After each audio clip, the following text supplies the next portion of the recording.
Greetings, mortals. I am Natus, the ruler of the underworld. And today we'll be reacting to the newest chapter of Four Nights of the Apocalypse, chapter 114, titled The Mission Begins. And in case you're wondering, yeah, this is a bit of a different setup than I usually have. I don't think I'm going to keep this setup. It's more gonna be like a thing for today, but regardless, I hope you'll bear with it for this video. And we should most likely be getting back to how I usually have my setups the next time. Which I think is actually an entire week since I don't believe there's any chapter this week's. Oh, who knows? Or maybe I get something out of video ideas to do. We'll just have to wait and see. But yeah. Anyways, I hope you're all sitting tight right now because we'll start with this chapter. And the chapter's cover is basically just a cover showing to us all the four of our four knights, with them being kind of like separated in the duos the way they've been in the start of the series, with having Lancelot be on top with Percival below him, and then having the title, and then having Tristan and Gawain. And funny enough, we have like a little thing. We have everyone's kind of abilities except for Lancelot, who just has his head kind of set to a side, while Percival and his mini Percivals are like. Percival's holding his sword with the mini Percival next to him. We have Tristan like having his badass pose with a sword, while Gawain has her like hand sign, so wait, she sends those spells or something. Which is funny because Gawain does not appear in this chapter. So, but yeah, anyways, let's get into this chapter properly as we start off with a shot of the demon realm while the something is falling from from the sky, not just the meteor shower. But then we have dinosaur demon reacting while some demons are running away in fear. As the dinosaur demon is like, Ash, the ash of death, the behemoth's negative energy is coming. I'm assuming that's amongst the meteorites. Actually, I think they are meteorites, and then we see like a little small sprinkles, which is ash from the behemoth. As then we have some other demon, not sure if it's the same one or some different one, as it says, look, it's so thick we can see it so clearly. Which is true, the sight of the distance is very impressive. Like, you can see the ashes, which is amazing considering how small ash is. As then we get another demon, some demon with horns is then asking one guy, don't just stand there, evacuate now!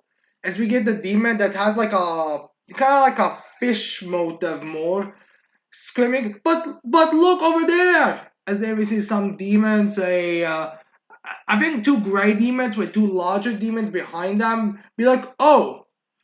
As then we see like the ash and the rain kind of both dispersing and coming down. As we have, I think, the fish themed demon saying a bit of, the flaming rain stopped. Now the path to the behemoth is open. I guess the week's break has ended with this. I guess the people were not keeping track of it.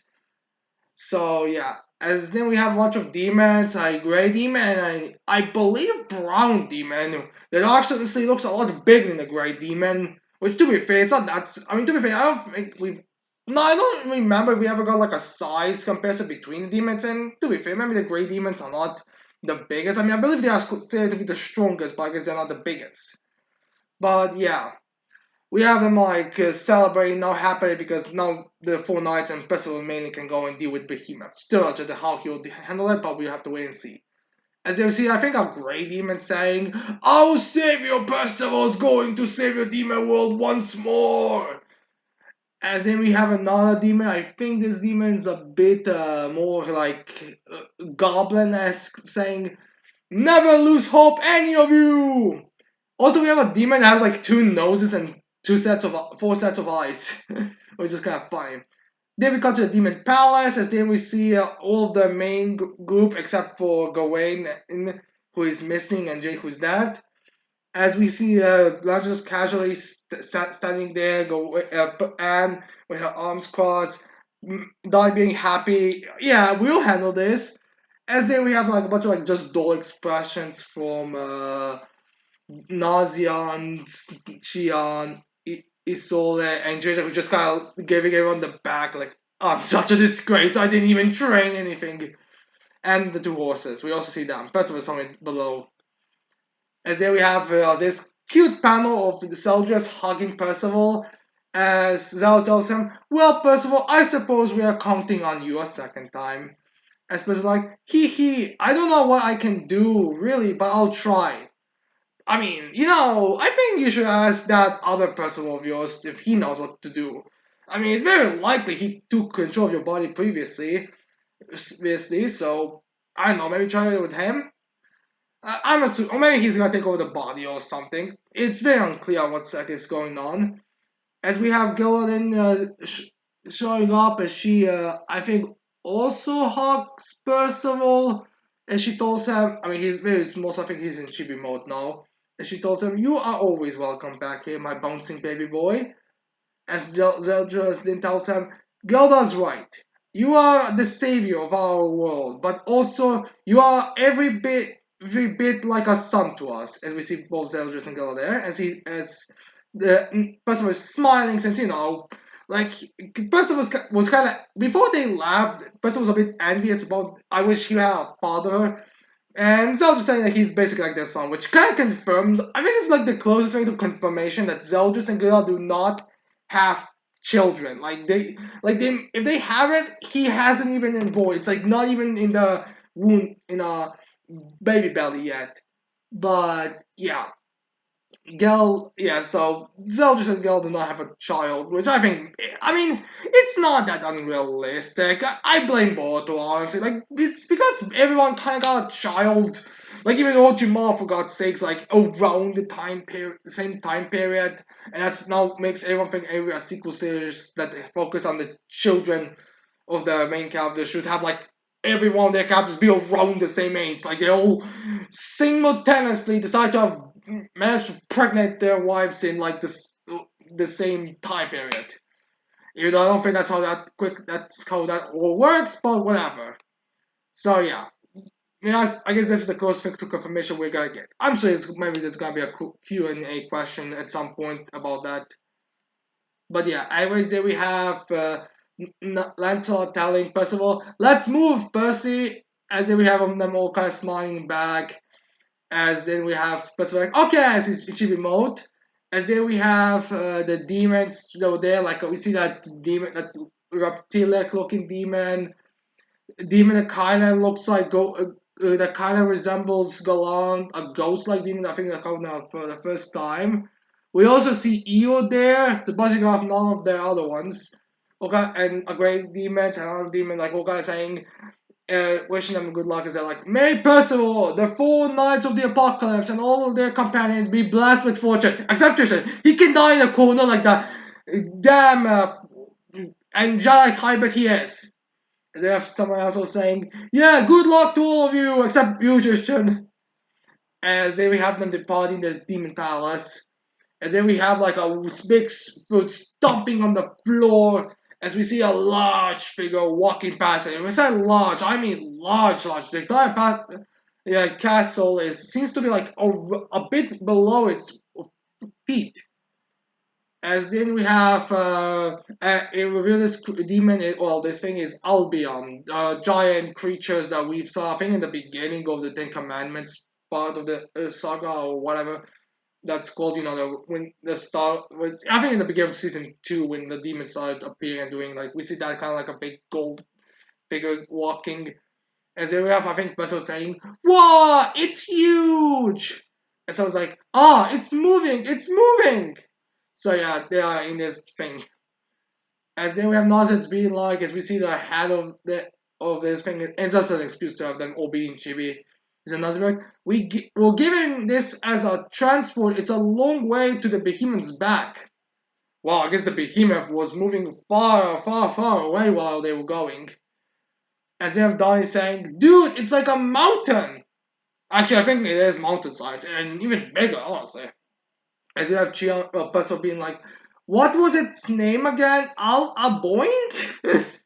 As we have Lancelot kind of giving a brief explanation to the non-evidently Sims readers, like, it's an Albion, a giant golem used in the Holy War. I had no idea we could Exrepas. Oh, I think it actually is, but not it saying. I had no idea we could climb inside one and control it here.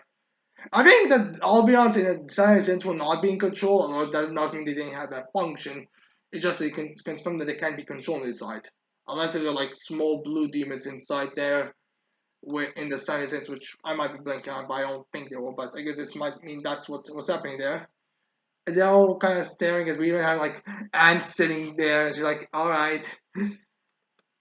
As then we have Donnie will be like, wait, why are you the one pointing at? As the episode was saying, whoa, I want to try to let me at it.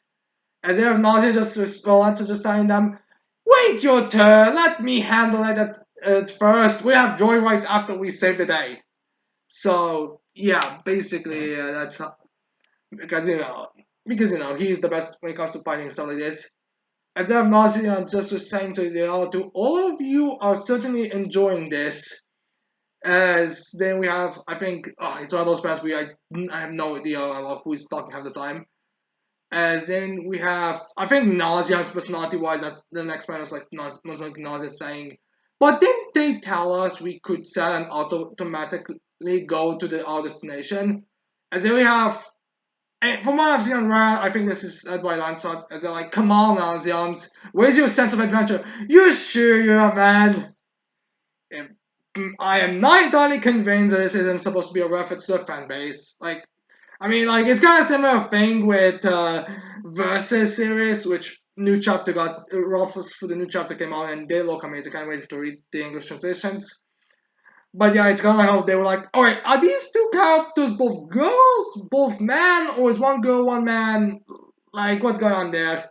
And it's kind of like similar reference by Nakaba, but we don't give a confirmation there's any difference.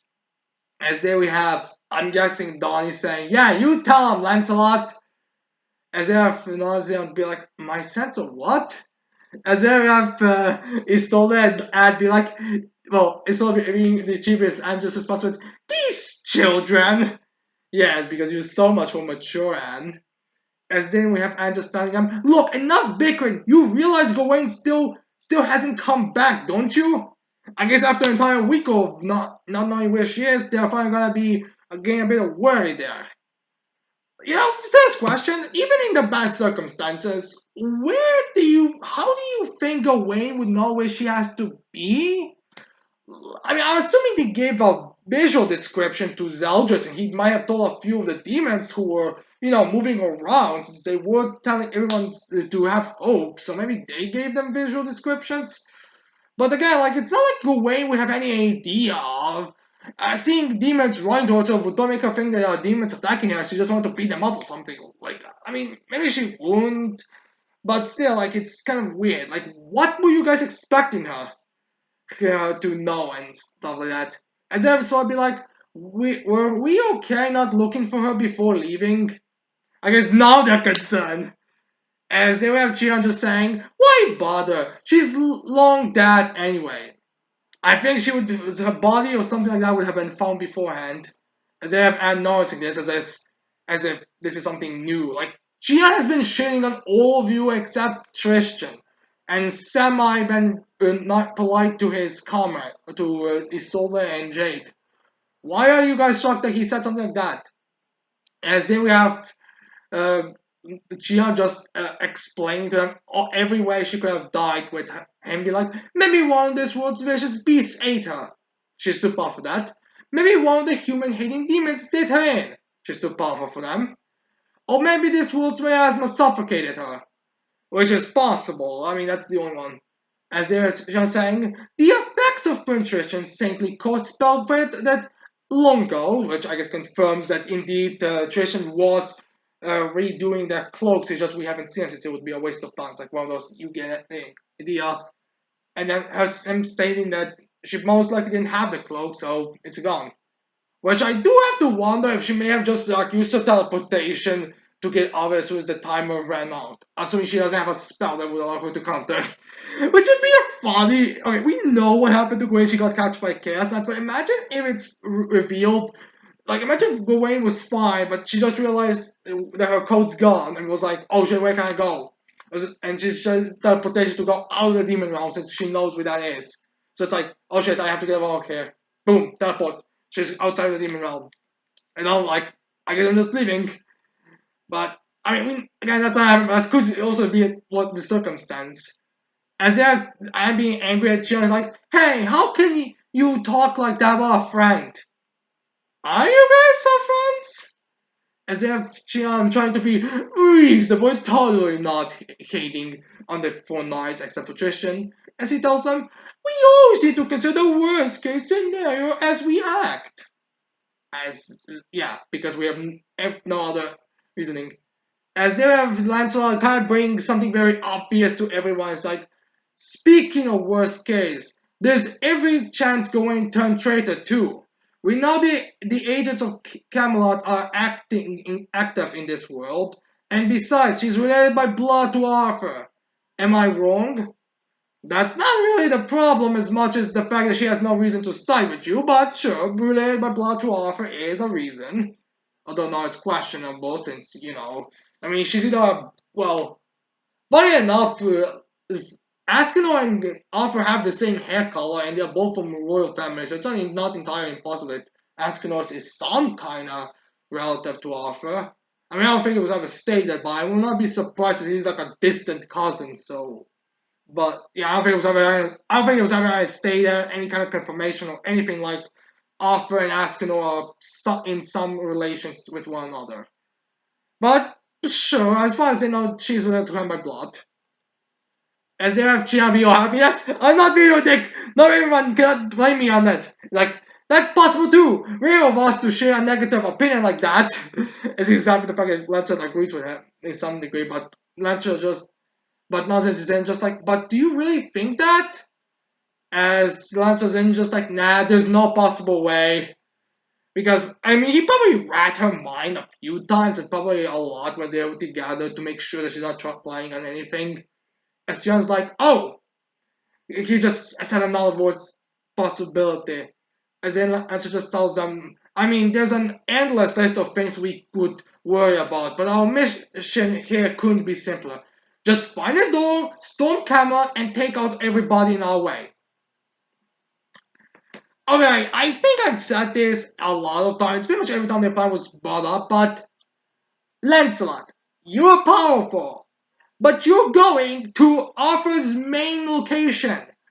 A place where by every level he has field advantage. Why the fuck would you and you did like remember why Lancelot Alpha did not do nearly enough damage that he should have done to Lancelot when they were fighting for the first time? Like it was clear Lancelot was like a he could just show off kind of thing and like no damage at all. Like you get the impression that Arthur was like holding way back. Like even Ironside was like for let's just go, like, more like reacted, but every other Chaos Knight was like stone face. So, like, why would you think it would be going there in the home place? And in every level, you guys will be outnumbered in a disadvantage, and except for Lancelot, you guys could literally face every single Chaos Knight that's stronger than you. Like, all the four perils, which we don't know all of them yet, like, we just have theories on who two of them could be. We don't know Ironside and two possibilities, and third are completely unknown. I mean, I guess you could say third, but again, we don't know exactly on the situation. We could have, like, multiple others. Like, you guys have no idea what you're going up against. Why would you think that would be a smart idea? Is there a Lancelot saying, and Gawain too is a knight of prophecy. She'll be back with us, I promise you. Yeah, but that's way too early. You guys are getting creamed. Honestly, I do feel like we are building up to an arc where it kind of like Marineford in One Piece, where the entire point of the Marineford saga was kind of to show just how underpowered Luffy is compared to the big leagues. Like we started stepping on there. The Straw Hats get smacked to the ground, like beat no by low diff by the Marines. Then you have Amazon Lily. Luffy is able to beat Sandersonia Marigold relatively easily, but he's not even challenging Royal Hanger because that's how big of a gap is in power.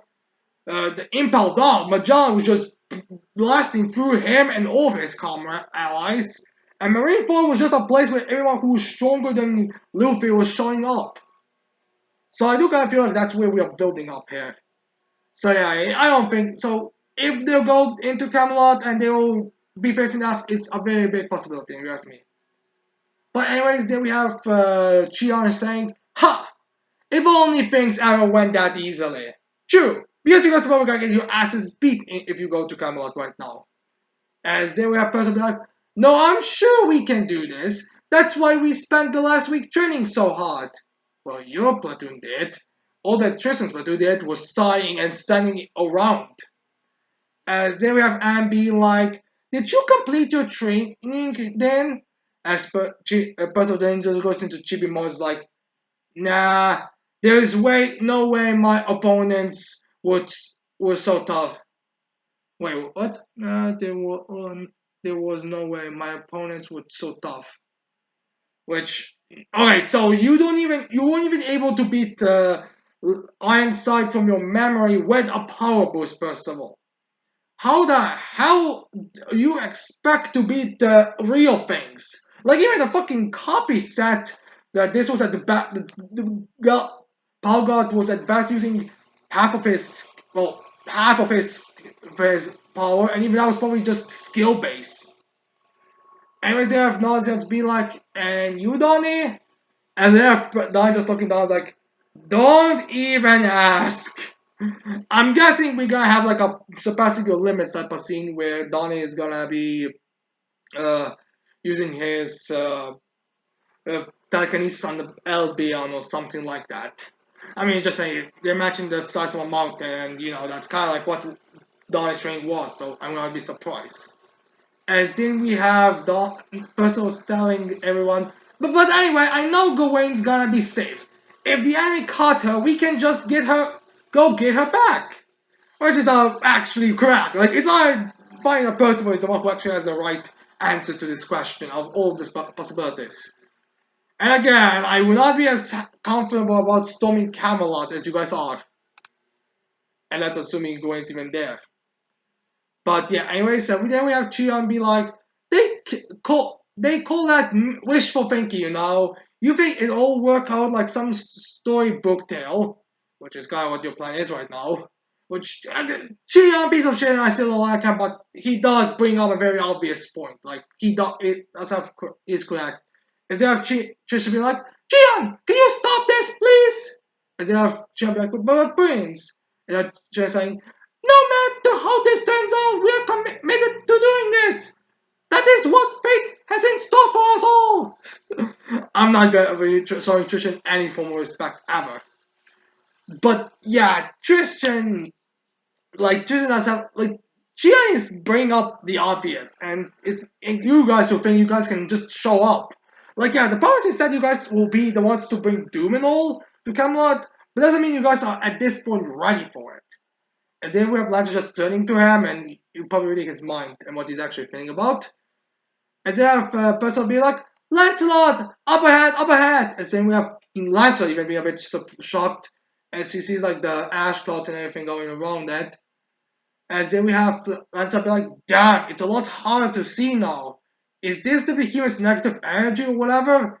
This miasma is so thick, like ash floating around in the air," which is the same parallel as we said previously, as we have like showing the behemoth Albion kind of walking as the ash is going around it, which I guess is blocking a bit of Lancelot's vision. And then we get to see like another shot, which honestly makes it look like it's more like pushing it back, not just blocking vision, but also pushing it. It's like this pressure showing by, like walking by. As then we see in the back also one small Japanese dragon-looking creature riding on its back. As then we see that this creature has all of the Chaos Knights there, which I guess they didn't just go and bolt, well, at least from what we know of, to the Camelot after they had to wait for a week. I guess they had supplies on them or something. As then we have one of the Chaos Knights be like, "Are they really inside that gigantic monster?" And there are another one saying, "No doubt about it. I sense the magical force inside." I'm assuming that's Mortlak saying because he would be the one who would know their magical force, even if it's just a few of them. As then we have someone else saying, "It must be the golem we heard about." say they heard about Albion. Which makes me now think they're a little bit younger, or at the very least they were not knights during the time of the Holy War, since, how would they be able, because otherwise I feel they would know about Albion. Then we have the guy, Tomito, uh, noticing something as he tells Mordark, as Roseback is between the two of them. I guess I'll go. There's not gonna be the same trick as it was last time. As as Tomito tells Mortlak, better look out, Mortlak. And so I was like, huh? What is it, Tomito? Saintly code. As he used it, as we see that Ash falling on him and kind of dispersing, as Tomito tells him, more negative force than I predicted. It broke through my defense in mere seconds. So he was like protecting him because he knows that. Which also we get a shot of like I think the best shot we have of the guy of all of them moving. And weirdly enough, I don't think we see Gawain there. I mean, it's difficult to say since it's clear this is like one of those. The writer had to like, no, couple had to like slow down a bit on the drawing to release the chapter. But like, we see the guy with three faces. We see Backcloud. We see Leavet. We see Tomato. We see Roseback. We see Mortlek. We see the Rooster guy who's a hat. So I'm assuming he's the guy, the summoner or whatever. But we don't see Gawain or anything that looked like Gawain is present. And then we have Backlight saying, that's bad, isn't it? And we're saying, what are we gonna do now? Smolder tells them, wait, look at that. As in, we see another shot of Albion and the ashes. We see like there being like a kind of like a bubble around Albion, as they kind of have vanished, or maybe they're just so small and not the same as dots. As Smolder tells them, the miasma is keeping its distance from the Albion. As they will have one of them saying, is that part of the golem's feature set too? As they have one saying, I don't know, but for now, lie low, everyone. As then we get like a kind of a first perspective from the speed of it. As then we have a shot of Albion moving. As we have the Chaos Nuts kind of look like they're raising up to jump on like a Albion or park on the Albion. As Mortek tells them, we are here to destroy the block the invasion, and wipe out Percival of the Four Knights. As in other words, Rosebank is thinking to herself, oh, I don't want to kill him. I like him. Now I know. Now it's kind of noteworthy that they know about the door, since this again makes me think it's gonna be a problem. Like all they have to do is send, even though they lose, all they have to do is send a message to Camelot that they are approaching through the door, and that door would essentially be a trap for them. So again, storming Camelot is a stupid idea to do, and you guys could probably end up killing yourselves for that. So yeah, as then we see all of them, and we again, I mean, it's not a good shot, but we don't again see it go away anywhere. So I again have to wonder where she is. And then we have them on the top hat of the Albion. As then we have Mona telling them, the moment we reach the inside of the behemoth, our mission begins there. As you see the dragon parked there again, we don't see anything to look like Wayne. So I'm assuming that means that we are. So yeah, we're best. They'll be waiting until they reach the behemoth, then we're gonna start fighting. I guess in case if they are fighting there, they will be able to accidentally destroy the thing, or maybe they'll just about the forces are gonna like just about to enter, but then they're immediately gonna show up and destroy it to like completely destroy the idea or something. I don't know, but we have to wait and see. So yeah. Now let's go into the speculations. I feel like we are building it up into their battle sequence. How I think the battles are gonna go. Okay, Lancelot, I feel like will either be busy dealing with Albion's transport or the behemoths in some sense. Like he's simply too powerful for any of them to fight, even especially if they're going to have to deal with the rest of the group. So they'll be dealing with him. Now the distractions that, or another possibility is that Gawain and the six sets of black ripoffs are brainwashed and they're gonna be used to go up against Lancelot since the Six of Black said they'll go deal with the Chaos Knights, but they're clearly not dealt with, and I'm assuming they're not just wandering around aimlessly right now. That could also be a possibility. But or maybe they're gonna appear later. I don't really know. It's not confirmation or statements anywhere that they encountered one another.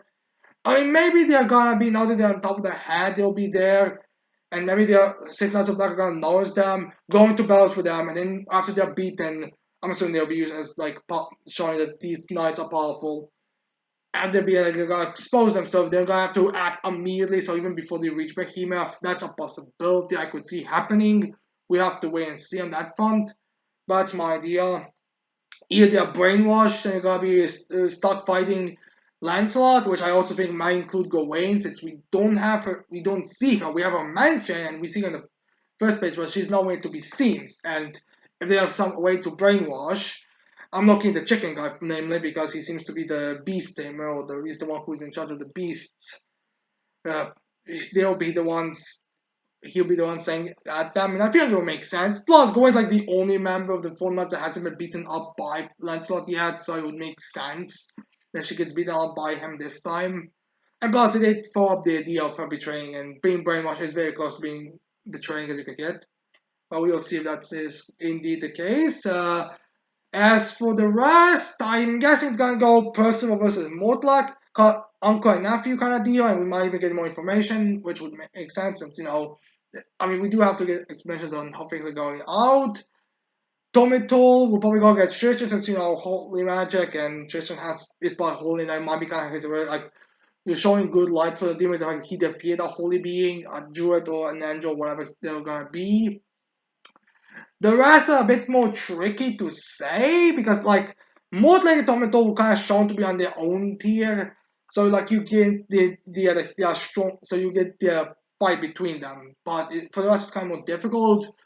Rosebank, in my opinion, is either going to fight Nazians or Anne. And because of referring to the whole future side, well, the whole truth thing and all that, and since she's keeping two secrets to herself, which would in turn make sense that she's pushed down, and that's how she would be defeated. Or she'll go up against Nazian, since Nazian's has vendetta against her because of all that happened. And with her being saved, which again I blame you to it was Nazian's stupid idea of to just move away instead of just poisoning the bitch. But regardless, it's gonna be one of those. I kind of lean more towards Rosebank, mainly because I feel like although it could still be or again could be Nazians. Levitt is also a possibility for him because you have both female rapier users, and it would be a more of a like a it's more of a it's kind of like one of those One Piece Zoro versus swordsman type of fights, and it would make sense at that front. Although we have two females and two females, well, two active females on the protagonist side, so you could say that Rosemary's gonna fight not Anne, and Levitt's gonna fight Isolde. Although that might not be the best matchups. Although again, although I guess you could say it would make sense, like the kind of females but opposite type of females, with having like more of a style and using more of an elegant type of weapon. But I will have to say on that.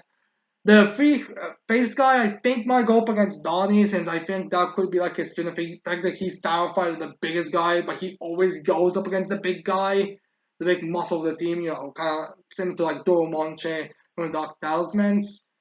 Um, so yeah, then we have Chian, who I guess by default would have to have go up against either Backlet or the Rooster. I am not certain which one could be. Like the two could be like the same amount of arguments when you really think about it. I mean, consider the fact that I think the Rooster has a blade, so if he might go up against him, because then again, it's like the long range, short range type of deal, or if he's a summoner, it might also be like a summoner versus summoner type of fight, which I guess in that time would make sense. So I'm going with Rooster now, and plus Rooster has no one specific that comes to mind. So yeah, and yeah, as I think I got everyone. Lanza will be distracted by something or fight against brainwash Gawain and and the demons. Uh, Percival would go up against his uncle, Tristan against the holy guy, and again, now, for now I'm gonna say Anne, but it could be Nauseant as well. Uh, Lee, although then with Donnie against the three-faced guy, it's all Gian will go up against the chicken as a summon versus summon type of fight. Which I sold the I sold the Nauseant. I forgot about those two.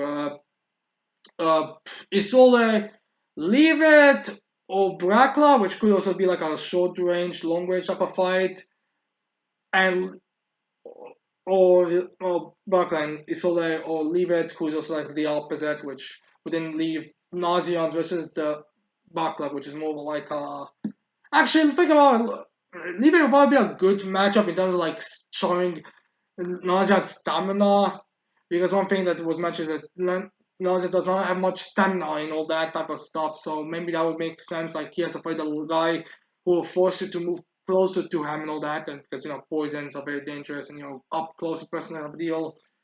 Or maybe he'll go up against Lever, who's more of a skilled one. Again, it's not one to one, but a few of them are. So I think we can make logical guess on who's gonna fight who. But yeah, as for the next chapter, again, either they'll be somehow getting aware of what's going on. There'll either be some kind of what happened with Gawain and the Six Knights of Blackheart, or just we're gonna see some kind of reaction by people. But anyways, I hope you like this chapter reaction. I hope you leave your thoughts on this chapter comments below, and what you think the matchups with the Chaos Knights and the Four Knights group can be. And with that said, I hope you like it. Leave a like, subscribe to the channel for more videos in the future. And with that said, I cannot wait to see all of you mortals next time. Goodbye.